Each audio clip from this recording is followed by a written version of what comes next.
మొక్కు తెచ్చడం అంటే ఇంత కష్టమని నాకు ఇప్పటి వరకు తెలియదు. మొక్కైతే మొక్కేసుకున్నాను కదా, అది ఎలా చేయాలో కూడా నాకు తెలియదు అన్నమాట. 7 కేజీలు కుడియాలు ఇస్తానని మొక్కుకున్నాను. నేను ప్రెగ్నెంట్గా ఉన్నప్పుడు నాకు సేఫ్గా డెలివరీ అయ్యి బేబీ అంత బాగుండి నేను కూడా బాగుంటే అంతా బాగానే జరిగింది కాబట్టి మొక్కు తీర్చుకోవాలి కదా. కానీ చేసేటప్పుడు మాత్రం సరదా తీరిపోయింది.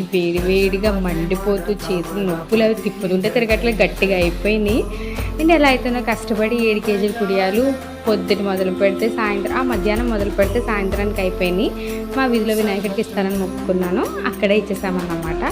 మా అబ్బాయి కూడా ఇప్పుడిప్పుడే కూర్చుంటే కుడియాలని అంటారు కదా, వీడు కూడా ఇప్పుడే కూర్చోవడం స్టార్ట్ చేశాడు. సో అన్నీ కలిసి వస్తాయి కదా అని అక్కడక్కడ చిన్న ఫొటోస్ తీసాము. నేను అసలు వీడియోస్ డైలీ ఎందుకు పోస్ట్ చేయను అంటే నాకు వీడియోస్ తీసే వాళ్ళే ఉండరు. ఇప్పుడు ఈ వీడియోలో చూస్తే మీకు అర్థమవుతుంది.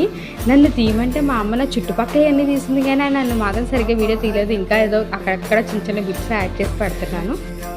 అనుకున్నట్టుగానే మంచిగా అయింది. సబ్స్క్రైబ్ చేయండి.